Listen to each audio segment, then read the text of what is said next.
যুক্তরাজ্যে ২০২১ সালে ডায়েট এবং নারীদের প্রজনন স্বাস্থ্যের মধ্যে সম্পর্ক বিষয়ক একটি গবেষণার মূল্যায়নে বলা হয়েছিল যে প্রজননের ক্ষেত্রে নারী এবং পুরুষ উভয়ের জন্যই ডায়েট এবং পুষ্টি গ্রহণের প্রক্রিয়া গুরুত্বপূর্ণ।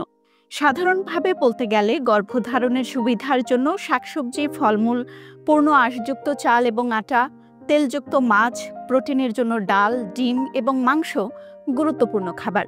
এছাড়া আরও কিছু খাবার রয়েছে যেগুলোর গুরুত্ব আমরা প্রায়ই ভুলে যাই, কিন্তু সেগুলো আসলেই গুরুত্বপূর্ণ। যেমন iodine.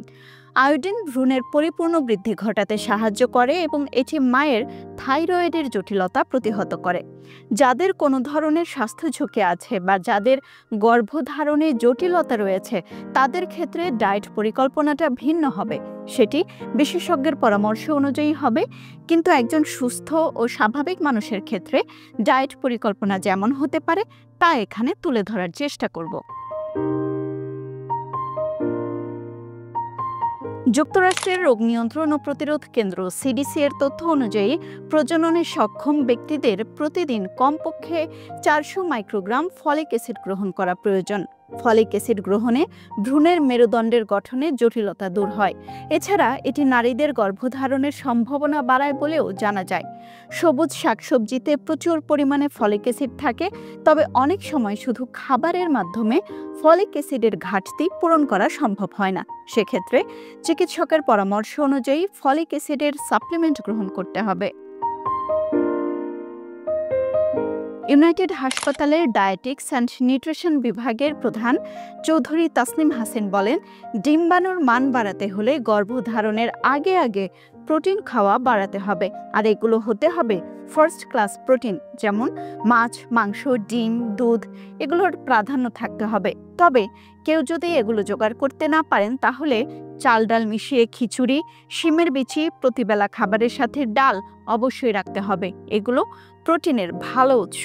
Harvard school of public health 18,500 নারীর উপর 8 বছর ধরে গবেষণা চালিয়ে দেখেছে যে যারা রেড মিট বা মাংসের পরিবর্তে ডালের মতো উৎস থেকে প্রোটিনের চাহিদা পূরণ করে তাদের বন্ধ্যাত্ব ঝুঁকি কম থাকে।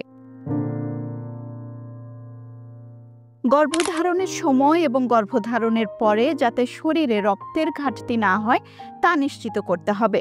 এর জন্য অবশ্যই বেশি পরিমাণে আয়রন সমৃদ্ধ খাবার মেনুতে রাখতে হবে। পুষ্টিবিদরা বলছেন, বর্তমানে শুধু গ্রামে নয় বরং শহরাঞ্চলেও মায়েদের মধ্যে রক্তশূন্যতা দেখা যায়, আর এর প্রধান কারণ হচ্ছে আয়রনের অভাব। ডক্টর চৌধুরী তাসনিম হাসিন বলেন, ভ্রূণের দেহটা তৈরি হয় মায়ের রক্ত থেকে, তাই মায়ের কিছুতেই রক্তশূন্যতা যাতে না থাকে সেটি নিশ্চিত করতে হবে। রেড মিট বা মাংস, বাদাম, শুকনো ফলমূল এবং সবুজ শাকে প্রচুর আয়রন থাকে। গর্ভধারণের একদম শুরু থেকেই শিশুর মস্তিষ্ক ও স্নায়ুর গঠন শুরু হয়। এ কারণে খাবারের তালিকায় প্রতিদিন বাদাম রাখাটা গুরুত্বপূর্ণ। যারা গর্ভধারণ করতে চান তাদেরকে অবশ্যই প্রতিবেলা খাবারের সাথে ভিটামিন সি রয়েছে এমন খাবার খেতে হবে। আয়রন সমৃদ্ধ খাবার খাওয়ার পর তা যাতে শরীরে শোষিত হয় তা নিশ্চিত করতে ভিটামিন সি দরকার। এজন্য প্রতিবেলায় খাবারের সাথে লেবু, কমলা বা ভিটামিন সি সমৃদ্ধ যে কোনো খাবার রাখতে হবে। গর্ভধারণের আগে ভিটামিন বি12 রয়েছে এমন খাবার তালিকায় রাখতে হবে। অর্গান মিট বা কলিজা, সামুদ্রিক মাছ ইত্যাদিতে প্রচুর পরিমাণে ভিটামিন বি12 থাকে, এগুলো বেশি করে খেতে হবে। বাংলাদেশে শহরাঞ্চলে মেয়েদের মধ্যে রক্তে গ্লুকোজের পরিমাণ বেশি ধরা পড়ার প্রবণতা বেড়েছে। অনেক সময় দেহের ওজন কম থাকলেও রক্তে গ্লুকোজ ধরা পড়ে। এক্ষেত্রে সরাসরি চিনি খাওয়াটা কমিয়ে আনতে হবে। শর্করা জাতীয় খাবার খেলেও সেটি কিছুটা কমপ্লেক্স বা একটু জটিল কার্বোহাইড্রেট রয়েছে এমন খাবার খেতে হবে, যেমন সাদা চালের পরিবর্তে লাল চালের ভাত খাওয়া, লাল আটার রুটি খাওয়া ইত্যাদি। খাবারের তালিকায় শাকসবজি বেশি রাখতে হবে। এটি রক্তে গ্লুকোজের পরিমাণ কমাতে সাহায্য করে, ফলে এটি গর্ভকালীন ডায়াবেটিসেরও ঝুঁকি কমাতে সাহায্য করবে।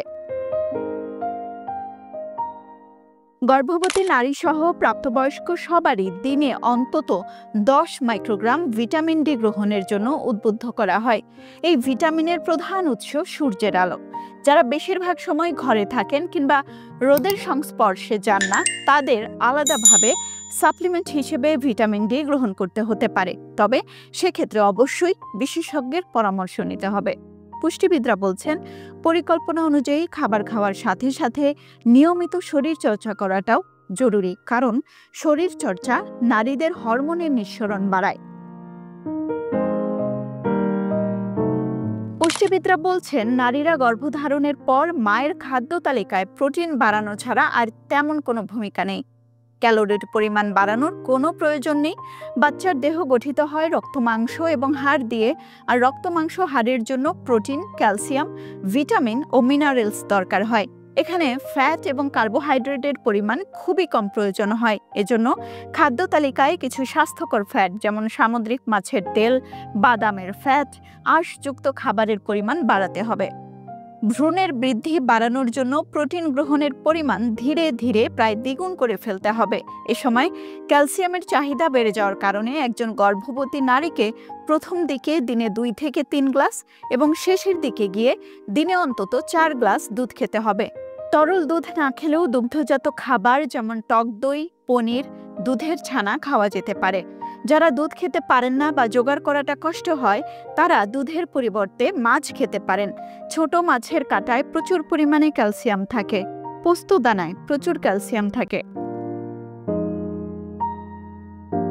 নারীদের পাশাপাশি পুরুষদেরও খাদ্য তালিকায় নজর দেওয়ার সুযোগ রয়েছে। পুরুষদের শুক্রাণুর স্বাস্থ্য ভালো রাখতে হলে ভিটামিন ই খুবই দরকারি। তাই ভিটামিন ই রয়েছে এমন খাবার পুরুষদের বেশি করে খেতে হবে।